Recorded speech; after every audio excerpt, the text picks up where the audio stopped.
Welcome back to the show. Luke, how are you?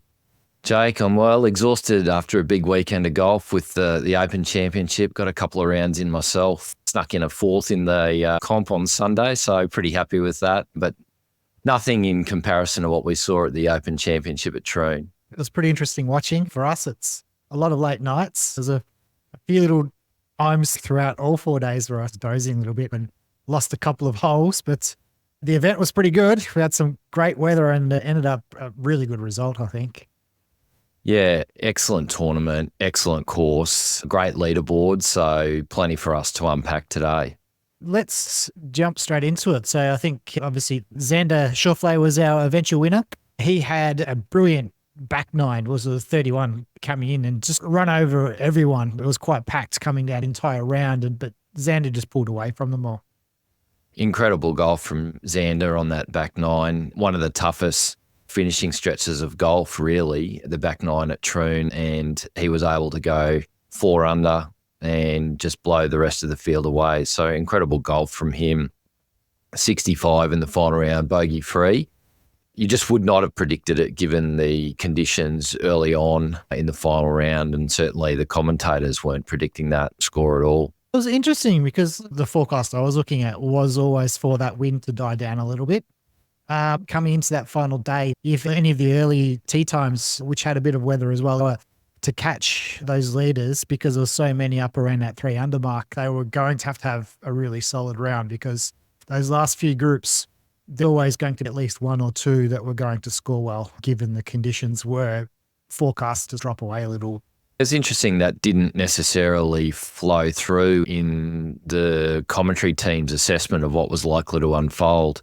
I recall the conversations where many of them were saying that 3 under was probably going to be the likely winning score, and that there was probably only going to be 3 to 5 people left under par at the end of day's plays. The scores that we did see from the leading players later in the afternoon on Sunday showed that conditions must have eased up. As I say, Xander 65, at a 67 from Rose, Horschel and Lawrence 68. Those sorts of scores were hard to come by throughout the tournament. They certainly did, and it was all the way down to Scotty Scheffler, who was the first person on the leaderboard that shot in the 70s. Surprising from the world number one, and him and Xander, I think, were the two that loomed large on that leaderboard going into Sunday. You just felt that something was going to come from one of them. Scotty had an average week or below average week with the putter, and we know that when the putter fires, he wins, and when it doesn't, he's still thereabouts on the leaderboard. But he would have been disappointed with his overall performance there, given that he'd had himself in position going into Sunday, but couldn't get things rolling on the greens. He looked in prime position until he 4-putted. And I think that, to me, has always been, with Scotty, has always been his Achilles heel, but it looks like it's not a problem that's going to be easily solved. And I think it's going to take a little bit of luck on his side in terms of performances in the majors and his putter letting him down. I think looking back on his career, there's a high likelihood that we'll be saying, what if? Regardless of how many majors he wins, I think we'll be saying what if, because that putter is going to hold him back. And another big question from me was, what was the penalty for not reaching the red tees on 18? The penalty there, is it more in a major championship? I'd be very interested to see what happened in the afterwards. Adam Scott performed quite well from an Aussie perspective. I know he played well last week at the Scottish and was trending. We did talk about how maybe the golf gods owed him one, getting pipped at the post last week, and also what we saw happen in 2012, or where he let it slip through his fingers. But honestly, I wasn't expecting as good a performance from Scotty. Finishing in the top 10 just didn't seem like this was a good course fit for him, but he really ground out a very respectable finish there in 10th. He certainly did. I guess the big story was really the weather, wasn't it, early on? If you weren't in that late early wave, you were really up against it. It had a big impact on the tournament with we're seeing so many big names depart at the halfway mark. I think that's right. Aside from Xander's win, the other big storyline was definitely the impact that the weather had. You really got boned if you're on the wrong side of the weather. And I don't know that it was necessarily early, late, early. It was a bit all over the shop when you got caught there. But it definitely did play a significant role in probably one of the most savage cuts I can remember in terms of big names missing out. If you run through the list there, you've got Tiger and Rory, Hovland, Wyndham Clark. He's really fallen off a perch ever since his comments about LIV at the Masters this year. Oberg, I was surprised to see, probably less surprised to see Smithy not make the cut. Very disappointed, obviously, to see him struggle. But some other names there, Hatton, I really expected him to perform well given his trending form, and this would be tough, gritty golf that matches up nicely with Hatton's game and Hatton's personality. So it did really show how the weather played a significant impact. It really was the weather. Like a few of those mistakes, like Bryson early looked, I guess the other thing is that not hitting fairways was some sort of penalty as well. So I think that probably had a little bit to play with it, but seeing so many sort of shoot themselves out of it so quickly. Yeah, I think once you get to that position there, the weather stopped them from catching up again. And you got quite schizophrenic results as well. You look at JT and he had a 45, but then came home with a wet sail. It just shows how unpredictable the weather was. If you got into the wrong part of the draw, it really did jam you hard, and hence the big list of names that we saw. Yes. Did you see JT's first tee shot on the final round? No, I didn't see. It was ended out in the ocean. I think a dog went and grabbed his ball, or probably would have. Could play fetch with it. Golf can do that to you, can't it? That's just, you think you get a first hole, you stand there. After round one, there looked to be some signs of life or proof of life from JT. We know how he can be a real shot shaper and a craftsman in difficult conditions and windy conditions. One of the rounds that he had at the PGA Championship, I remember, was just incredible, but not to be this time round at the Open for JT. Rahm was a very good one. I thought he was one that was in the middle of probably some of the worst weather of the entire week.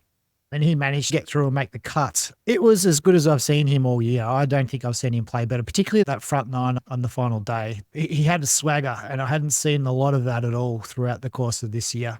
So T7 from Rambo, do you think that quells the critics and fends off he's gone to LIV, he's washed?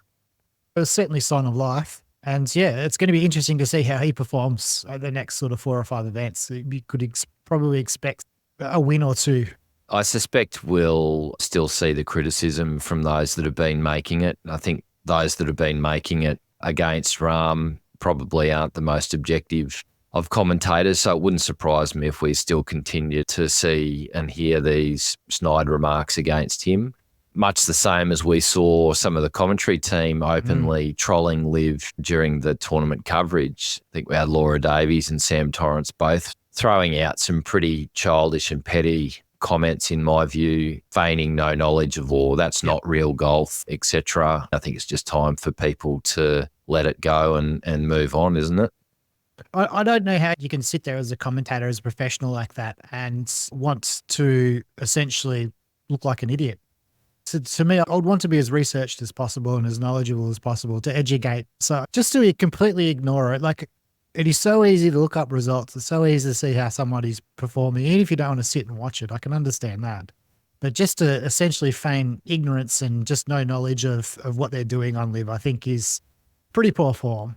Lazy would be one word to describe it, but deliberately ignorant would be another way of describing it. I think one of the commentators was lamenting the fact that they only get to see Rahm and co play 4 times a year. It's just ridiculous to be hearing these sorts of things from people who are supposed to be professionals, and professionals are able to lift themselves and elevate themselves above the politics to do a professional job. And those things certainly came off, in my view, as being very amateurish and very childish.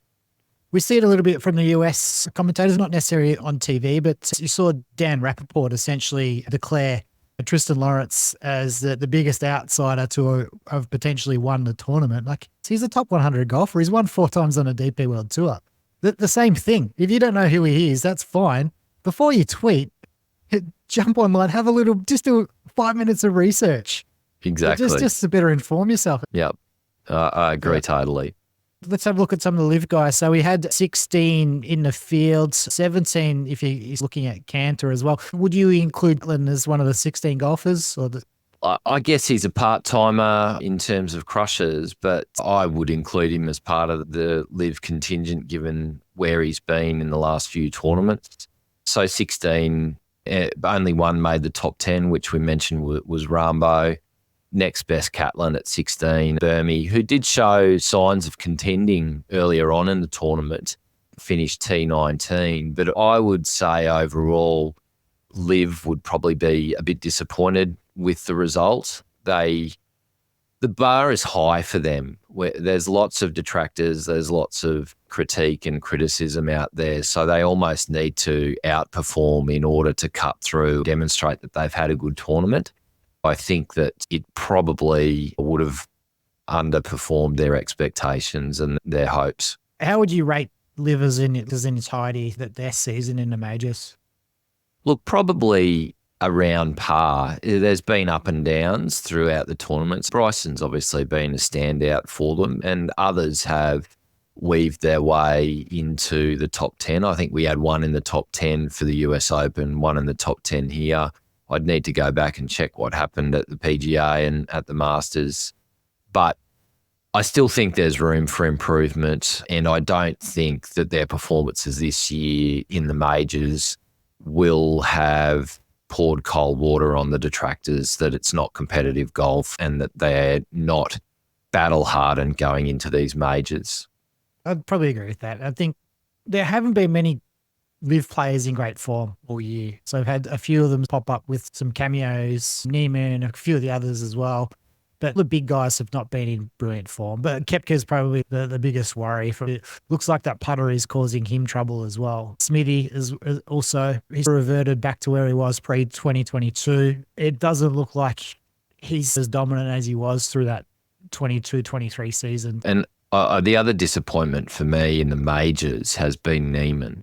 I thought he was really going to give that a shake, and he really has not done a lot in the majors this year. We know he's got incredible game.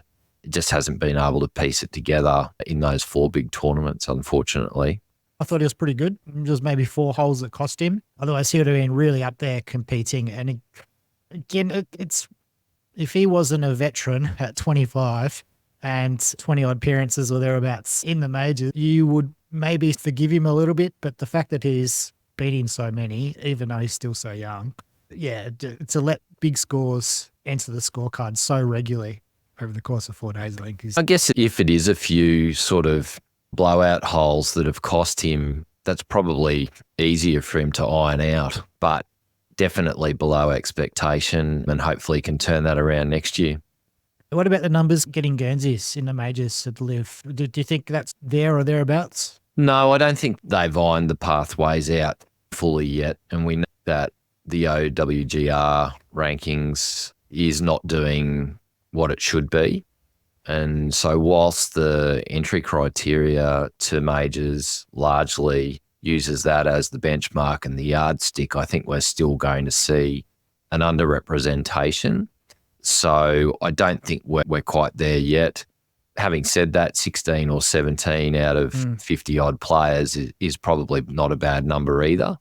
But there probably have been some other tournaments where more should have qualified.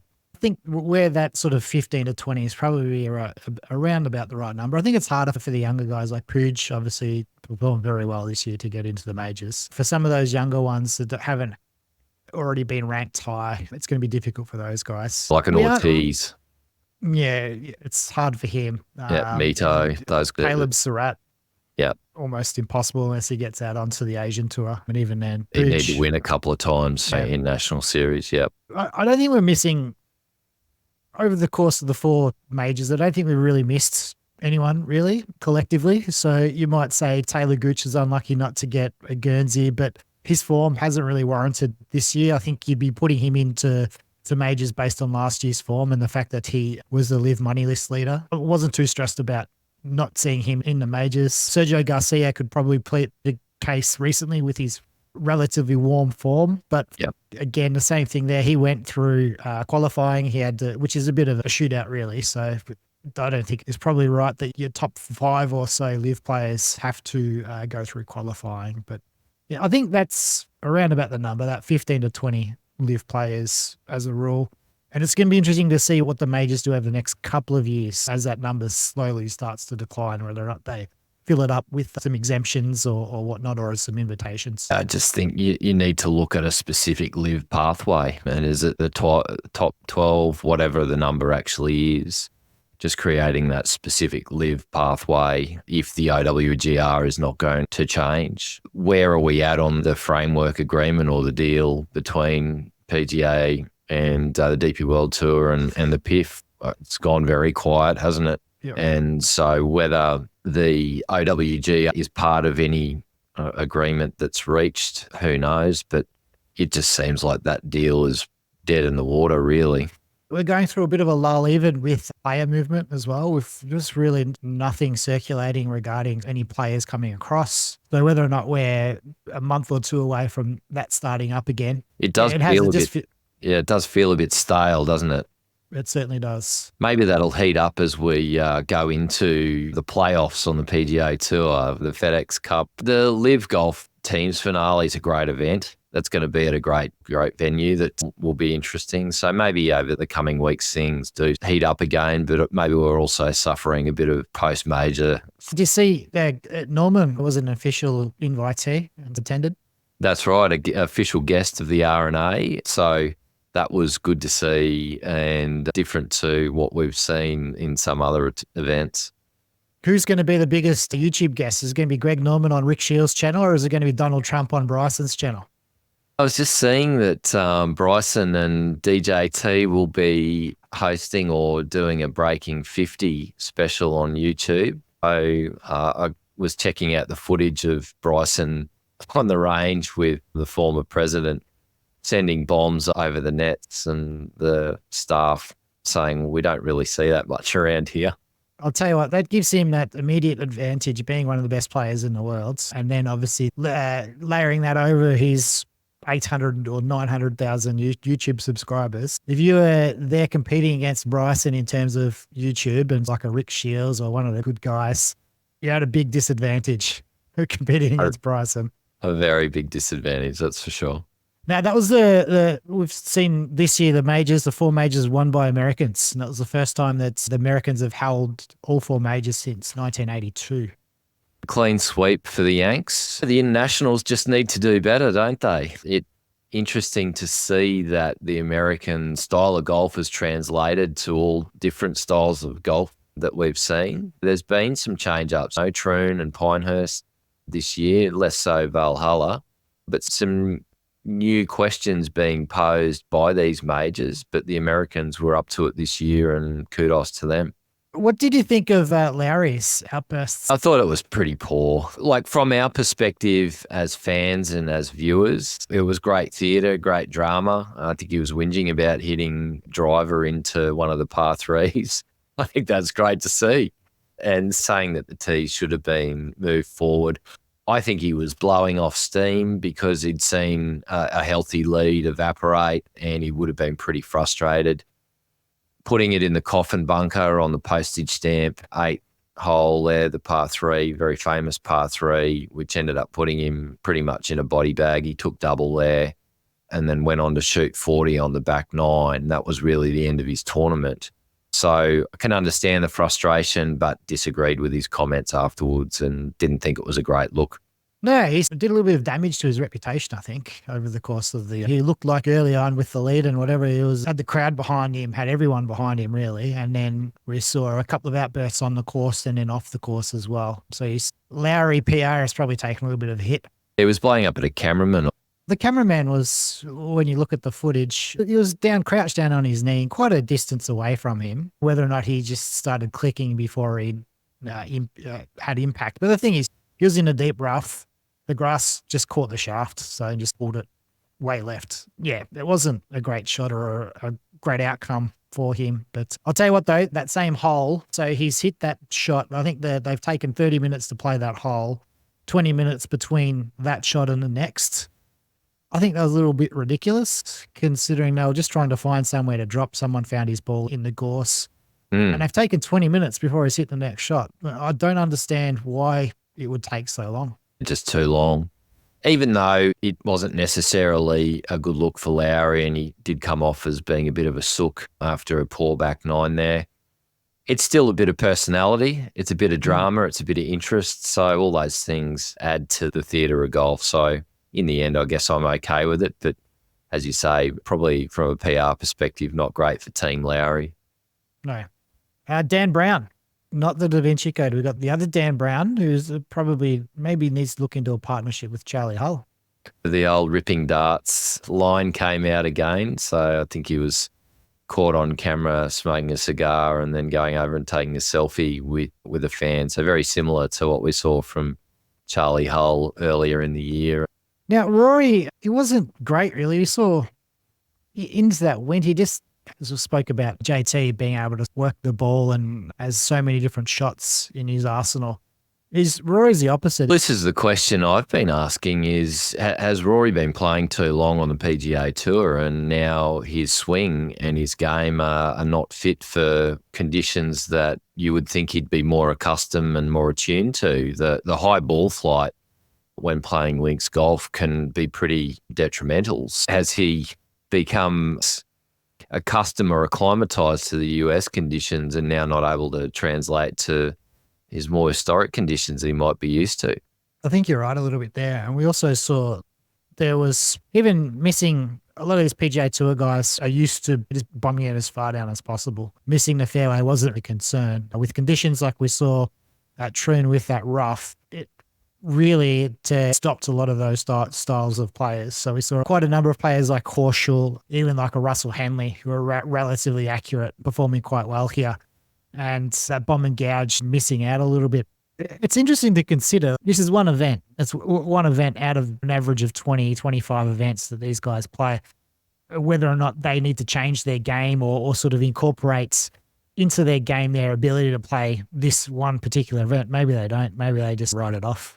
Not Bryson. Xander did talk, I think, on live about how he felt it was really important to get over and play the Scottish the week before to get the game dialed in. And he was talking about it taking at least a good 5 days or so for the body to adjust to the time difference and really needed the reps at the Scottish and then obviously the practice week before the Open to be ready for the Open tournament proper.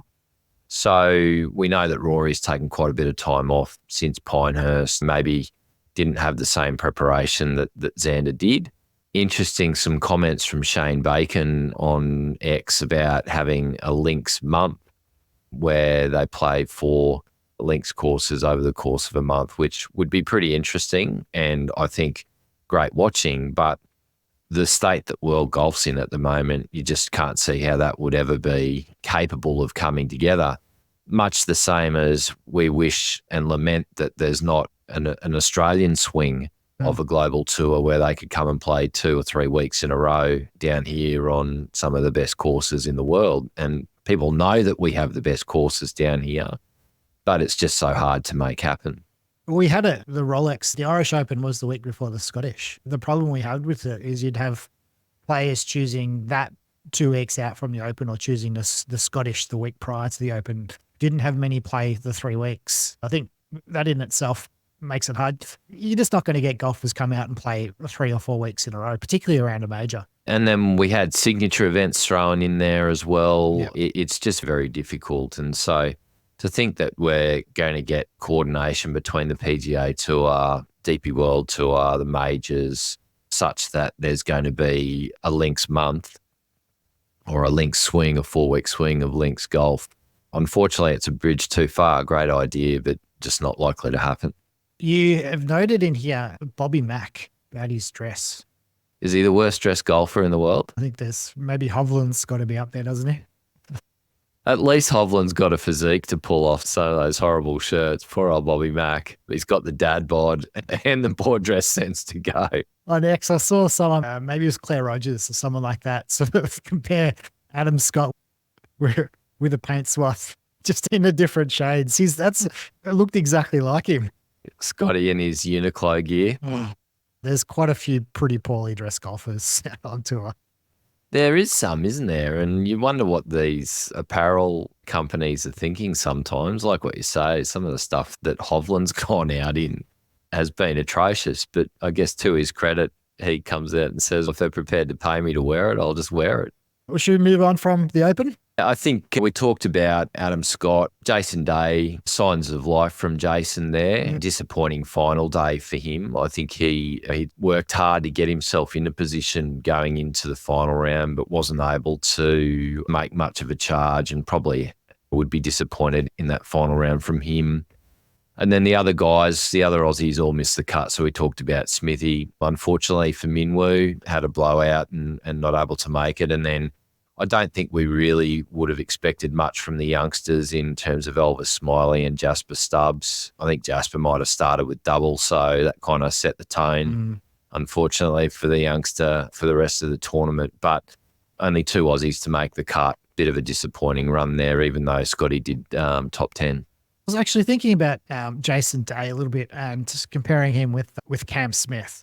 They've both had purple patches through their careers, and Cam's still young enough to have another patch like that. But Jason Day was probably more dominant than what Cam was through that 2022 season. I'm more disappointed in Cam Smith reverting than I was with Jason. I think with Jason Day, it was clearly injury that had him revert. With Cam, it looks a little bit more self-inflicted. I know others are saying maybe he's just reverting back to where he actually normally leveling back to his normal status. But for me, I really believe that 22 season was certainly correlated with an increased level of fitness. So I just wonder, from my perspective, whether or not he works hard enough. And so that, as an outsider with no knowledge of him or his routine or whatever, he just looks like someone who's not living up to his potential. I do think there's some technical aspects, though, in his swing where he gets stuck at the top there and he's not able to bring it back down and get square at impact. So for me, it's a combination of probably both. I agree with you. He doesn't look as fit as he needs to be. If you look at Adam Scott, or if you compare to the top guys like a Victor Hovland or the McIlroy. Those guys, McIlroy, you look at him early career versus now, like body shape. Exactly. And even Tiger, like you would say, Tiger at almost 50 has much better fitness and physique than what Cam does. So some work to do for Cam there. We've talked before on this pod about how I yearn for the 2015 days of Jason Day. As you say, he was so dominant through that stanza of 2015-16. If we were to see that again, we'd be blessed as Aussie golf fans to be able to see it. I just don't feel like it's coming. And injury definitely played a part, but I also think chemistry is a big thing with these players, and the chemistry that he had with Colin Swatton as both his caddy and coach. If you go back and you look at just how in sync and in tune those guys were, laser focused, it was really a thing of beauty to see. And I just don't feel that when I see Jason play on course anymore. So I'd love to go back to those days, but I just don't think it's going to happen. No, I think that's past now. That period was so good, wasn't it? Definitely. Yeah. We'll move on to next week's events. Just before we do, we have got alignment across the 4 different ranking systems that I cover with our top 3 golfers. So they all agree that Scotty is the best with Xander and Rory following. So this is on Rank Eagle? It is.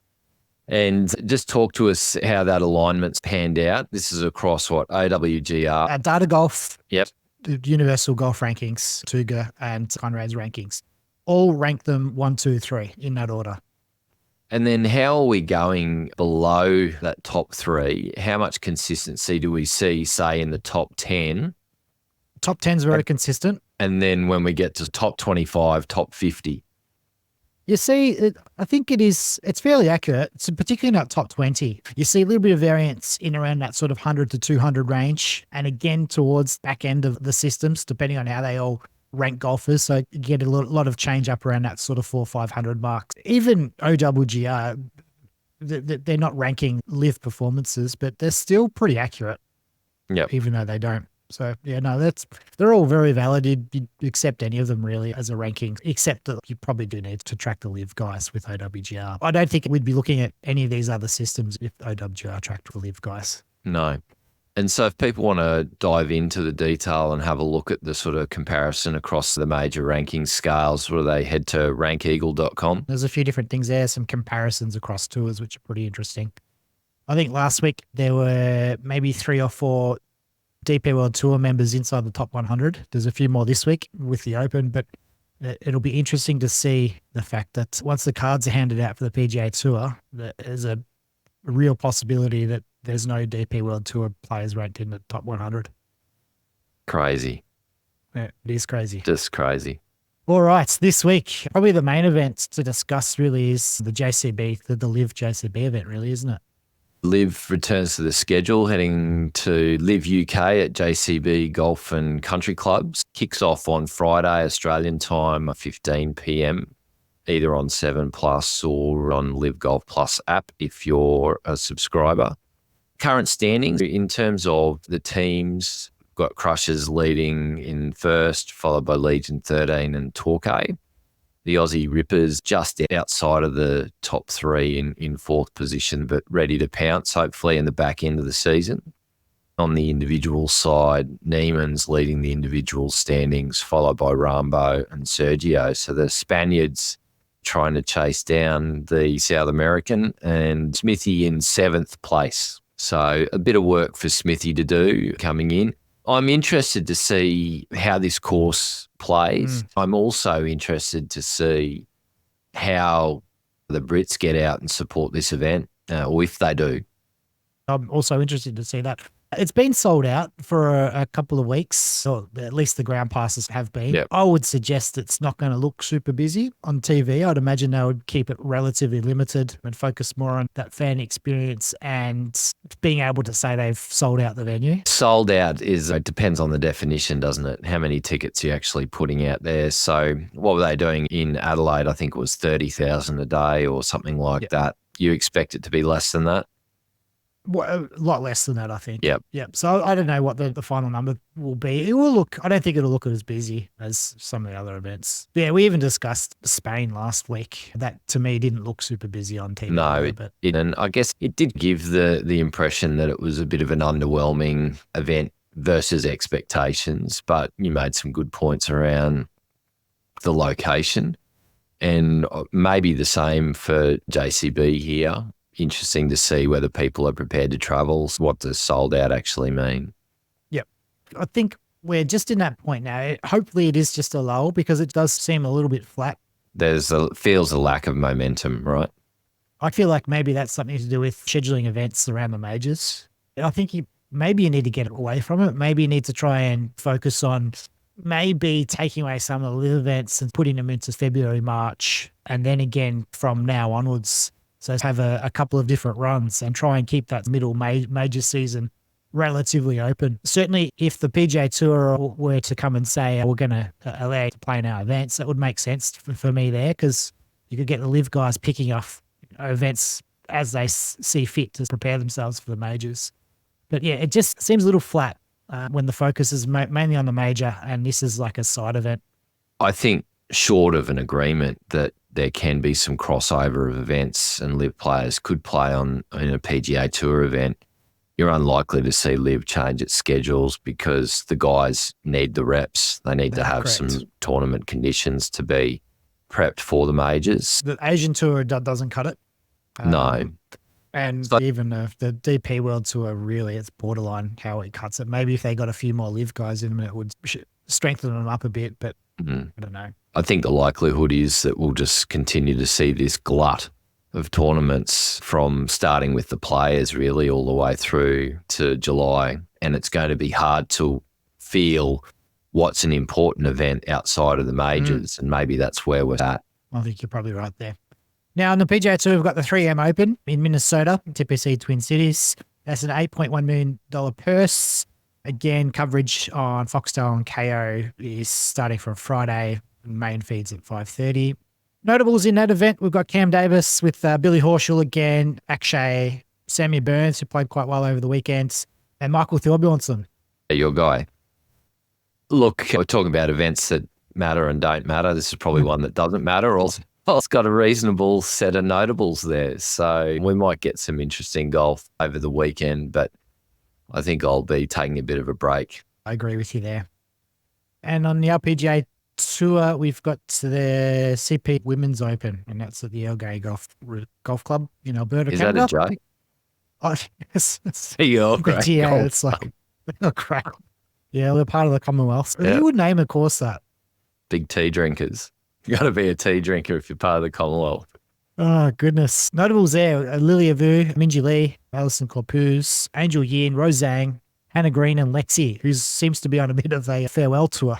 That's right. She played last week, playing again this week, getting all of the stops in before she retires at the end of the year. Pretty strong field for this event. The ladies will put on a bit of a show, I reckon. Yes, trying to win the teacup. I hope that's the trophy. We touched on Trump and Bryson. That's coming out today, so it'll be interesting to see how that video performs. I think it's going to be very good for Bryson. It'd be interesting to see how, with Trump actually coming on board next presidency, which are pretty much home and hosed as far as I'm concerned, how that's going to pan out for LIV, because he's been a pretty big vocal supporter of the concept and against the PGA Tour. So it's going to be interesting to see what President Trump in office means for the golf landscape. I've been thinking, how is this going to play out if Trump does take the presidency? And as you say, if you look at the betting markets, I think he's down to $1.30 now. The sharps definitely have him as penned in, really, for the White House come January next year. What does that do for the LIV events that would be played at Doral? You'll recall when Trump took the presidency in 2016, the PGA Tour cancelled events that were at his courses. And I guess that was done under the guise of governance, but I wonder whether it was more done in real terms because of sentiment and optics. There's a palpable change in sentiment towards Trump now, whether LIV really tries to ride that wave or goes the other way like what the PGA Tour did.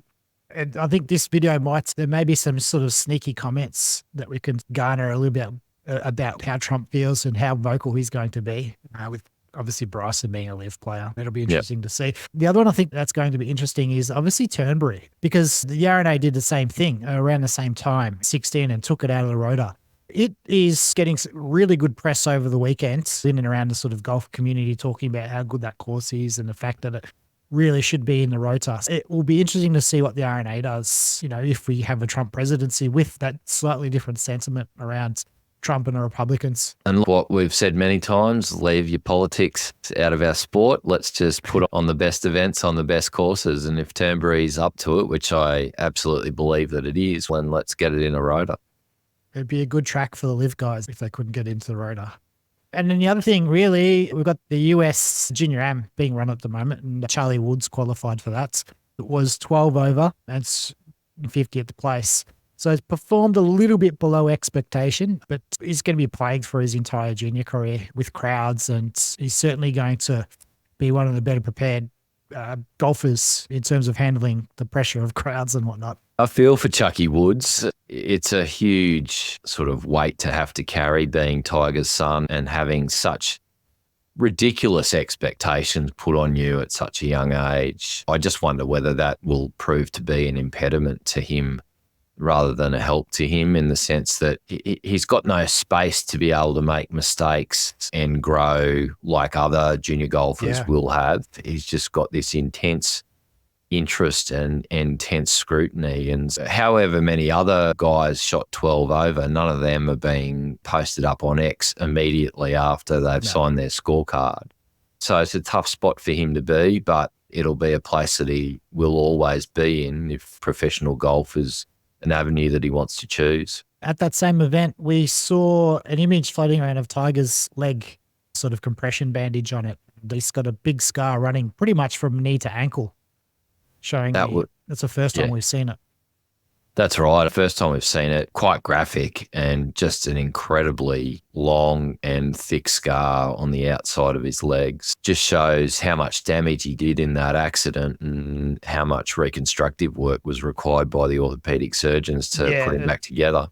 Looks like he's missing half his car as well. So this is quite interesting, though. We haven't seen that from him, and it's relatively voyeuristic or voyeuristic, but yeah, it's interesting to see it and seeing him getting it out. So maybe that means it's improving a bit.